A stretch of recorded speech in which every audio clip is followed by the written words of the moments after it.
maligo. Jeff, magandang hapon. Magandang hapon din po. Jeff, pangwalong pagkikita natin to simula nung una tayong magkita.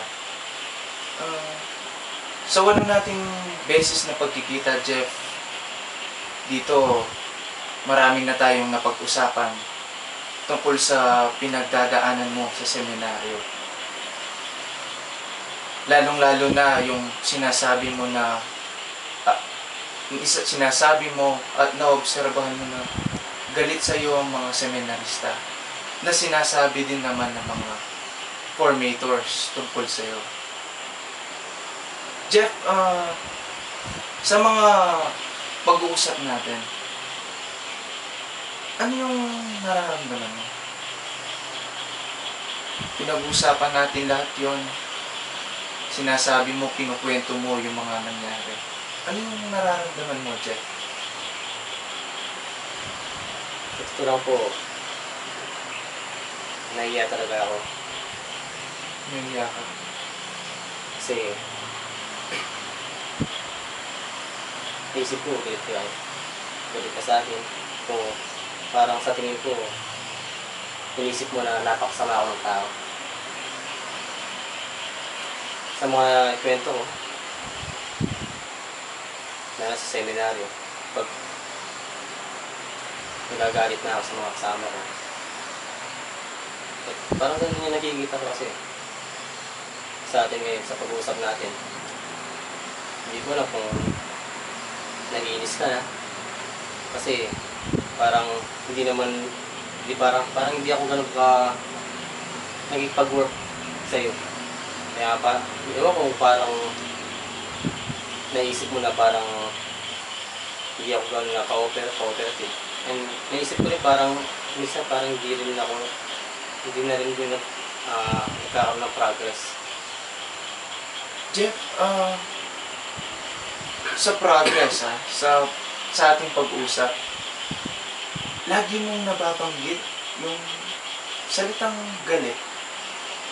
Lagi mong nababanggit yung damdamin mo kapag galit.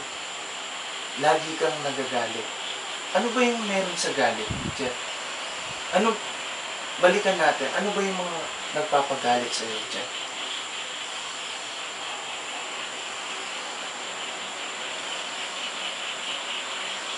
Pag walang sumusunod sa akin, Walang sumusunod sa iyo. pag di na pinapakinggan yung sinasabi mo, nagagalit ako. Sa community namin, siyempre ako ang general bidel. And bilang isang general bidel, responsibilidad ko na maging maayos yung community. Kaya nga dapat, kung ano yung sinasabi ko, dapat sinusundan nila. Kasi para sa kanila naman yun. At kapag hindi nila yung sinusunod, tumataas lang dugo ko. Kumukulo lang dugo ko. Nagagalit na ako. Kapag nagsasalita ako, magulo sila. Nahampas ko yung bell. Hinahampas mo yung bell. Kasi kung hindi ko gagawin yun, hindi sila makikinig. Kaya nga tinatakot ko sila eh. Tinatakot ko sila. Kaya pakita ko na galit ako. Jeff, para yung sa pagkukwento mo, no? Yung paghampas mo ng bell, yung pagpapakita mo sa kanila ng galit ka, lagi ba yan, Jeff? Pinapakita mo na galit ka sa kanila?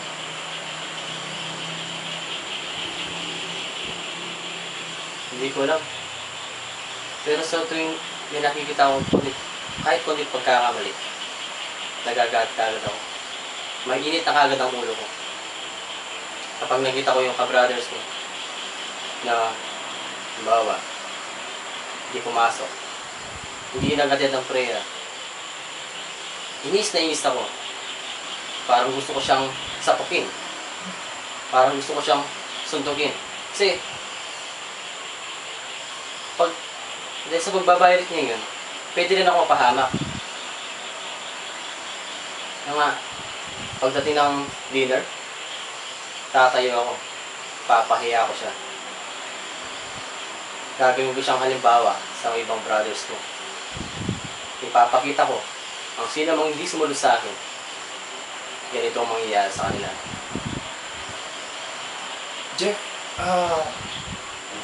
yung parang pagpapakita mo ng galit mo, iba, no? Ano to?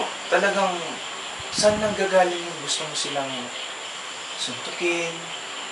Gusto mo silang ipahiya? Ano yung nararamdaman mo, bakit gusto mong gawin yun sa mga kabrothers mo na sinasabi mong hindi sumusunod sa mga kailangan sundin? Alam mo, gusto ko lang naman mapaayos yung community namin. Paayos. Gusto ko maging maayos. Kasi sa amin, bata pa ako. Ito na ituro sa amin. Dapat disiplinado. Dapat sa oras na ito, magluluto ka na. Dapat sa oras na ito, gagawin mo na yung assignments mo. Dapat sa oras na ito, matutulog ka na. At once na hindi mo sinunod yun, ando na yung papaluin ka ng tatay ko. Ando na yung pagsasabihin ka ng nanay ko. At nando na yung minsan ipapahiya ka pa. Minsan nga nangyari sa akin, yung bata pa ako. Iban pa lang ako nun. Tinawag ako ng tatay ko. Sabi niya, bumili ka ng beer. Kasi, iinom kami ng tito mo. Pero ako, dahil gusto kong nanonood ng TV, hindi siya pinapakinggan. Nagtanda ako yun. Kung paano niya ako paluin. Hinawakan niya yung kamay ko. Kinalagkad ako. Then, pag nakita niya nun sa pamalo, paulit-ulit na pinalo sa puwit ko. At dun, kahit na nakikita na ng mga tito ko, kahit pinagbabawalan siya, tuloy na pa rin siya sa pagpalo sa akin. Alam mo, galit na galit ako nun. Kasi parang, pakiramdam ko, parang nasa impyerno na rin ako nun. Ang sakit-sakit na naramdaman ko, pero patuloy pa rin siya pumapalo sa akin. Umiyak na yung nanay ko, wala pa rin. Alam mo, kung pwede nga lang,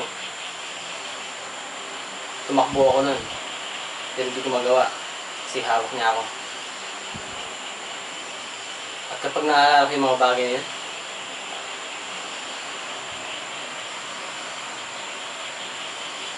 parang gusto kong sutukin tatay ko. Minsan, pag nakikita ko nga siya, parang bumabalik pa sa akin yung mga alalang niya. Yung malaki na ako. Minsan parang gusto ko pa siyang hamunin. Gusto siyang hamunin, nasuntukan. Kasi, gusto ko sabihin sa kanya na mali ginawa niya. Na mali yung ginagawa niya sa akin. Gusto kong sabihin sa kanya, ako ito. Tawa ko.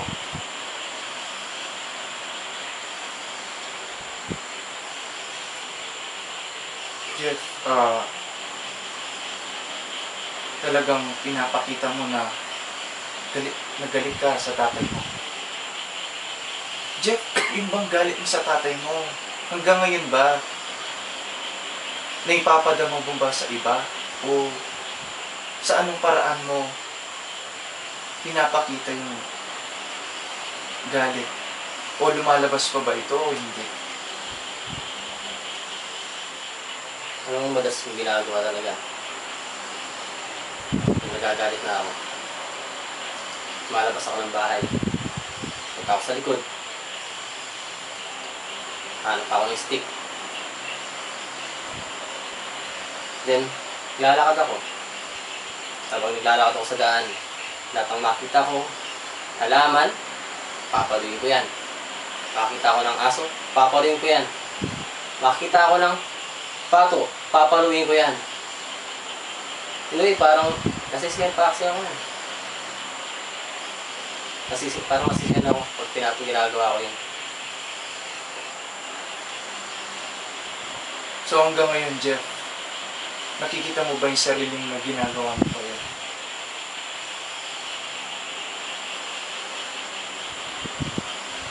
Oo. Oo. Jeff, sa mga sinabi mo, no, yung galit mo na parang nababalikan mo yung galit na nangyari kung dinadala mo hanggang ngayon dahil sa tatay mo. Parang naipapakita mo yung galit mo ngayon sa mga kapwa mo kapag lumalabas na yung galit mo. Ngayon, meron ka pa bang gustong sabihin, Jeff?